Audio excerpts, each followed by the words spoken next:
અમદાવાદના ચંડોળા તળાવ વિસ્તારમાં ડિમોલેશન ફેઝ 2નો આજે બીજો દિવસ છે। વહેલી સવારથી દબાણો દૂર કરવાની કાર્યવાહી કરવામાં આવી રહી છે અને કામગીરી સતત ચાલુ છે। આજે 9 જેટલા ધાર્મિક બાંધકામો હટાવાશે। આ સાથે જ કાટમાળ હટાવવાની કામગીરી પણ શરૂ કરી દેવામાં આવી છે।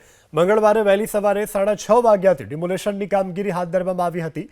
મહાનગરપાલિકાના અધિકારીઓ અને મોટા પોલીસ કાફલા સાથે બડા તળાવની આસપાસના વિસ્તારોમાં કરવામાં આવેલા જે દબાણો છે તેના ઉપર બુલડોઝર ફેરવી દેવામાં આવ્યા છે। સૂર્યનગર પોલીસ ચોકીથી શાહ આલમ તરફના વિસ્તારમાં સૌથી વધુ દબાણો તોડી પાડવામાં આવ્યા છે।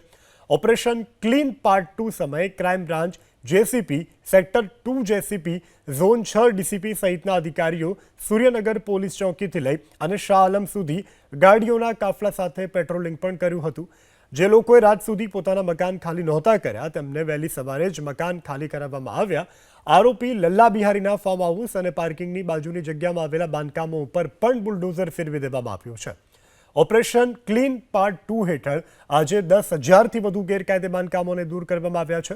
તો ચંડોળા તળાવમાં 99% ગેરકાયદે દબાણોને દૂર કરવાની કાર્યવાહી કરાઈ છે અને 7 દિવસ સુધી કાટમાળ દૂર કરવાની કામગીરી પણ કરાશે।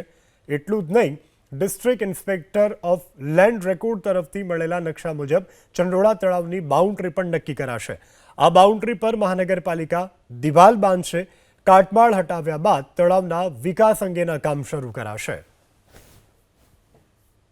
અમદાવાદના ચંડોળા તળાવના જે ફેઝ 2નો આજે બીજો દિવસ છે અને બીજા દિવસે જેટલા પણ ગેરકાયદેસર જે બાંધકામ હતા તેને તોડી પાડવામાં આવ્યા અને ત્યારબાદ જે કાટમાળ છે તેને ભરવાની જે કામગીરી છે તે અહીંયા આગળ કરવામાં આવી રહી છે।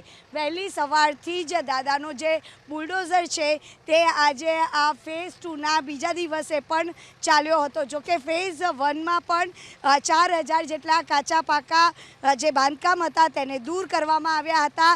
1,50,000 સ્ક્વેર મીટરની જે જમીન હતી તેને ખાલી કરવામાં આવી હતી।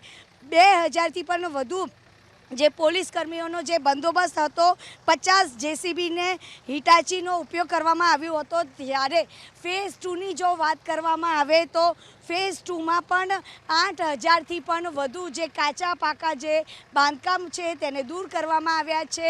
2,50,000 સ્ક્વેર ફીટની જે જમીન છે તેને ખાલી કરવામાં આવી છે। 3,000થી પણ વધુ જે પોલીસ કર્મીઓ, જેમાં 25 એસઆરપીની જે ટુકડીનો જે બંદોબસ્ત હતો, 50 જેસીબી અને હિટાચી મશીનનો ઉપયોગ છે તે કરવામાં આવ્યો છે। ત્યારે આપ જોઈ રહ્યા છો કે આ ફેઝ 2ના બીજા દિવસે જેટલો પણ અહીંયા આગળ કાટમાળ છે તેને હવે હટાવવાની જે કામગીરી છે તે કરવામાં આવી રહી છે। લગભગ 50થી પણ વધુ જે ડમ્પરનો જે ઉપયોગ છે આ કાટમાળ હટાવવા માટે તેનો ઉપયોગ કરવામાં આવી રહ્યો છે। એટલે એવું કહી શકાય કે આ ફેઝ 2માં સૌથી મોટી કાર્યવાહી છે તે કરવામાં આવી છે। કેમેરામેન કરણ પ્રજાપતિ સાથે રાજલ બારોટ, એબીપી અસ્મિતા, અમદાવાદ।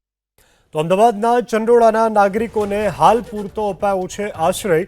ચંડોળાના રહીશોને કામચલાઉ ધોરણે રેનબસેરામાં ખસેડાયા છે। હાઉસિંગના મકાનની ફાળવણી સુધી રેનબસેરામાં ખસેડવામાં આવ્યા છે। પ્રથમ તબક્કામાં 33 જેટલા લોકોને વાસણા રેનબસેરામાં આશ્રય આપવામાં આવ્યો છે। એએમટીએસની બસમાં તમામ સ્થાનિકોને વાસણા રેનબસેરા ખાતે ખસેડવામાં આવ્યા છે। તો વૈકલ્પિક વ્યવસ્થા કરવામાં આવી છે। વાસણા રેનબસેરા ખાતે અહીંથી લોકોને મોકલવામાં આવી રહ્યા છે। જ્યાં સુધી હાઉસિંગની ફાળવણી ન થાય ત્યાં સુધી લોકોને અહીંયા આશ્રય અપાયો છે।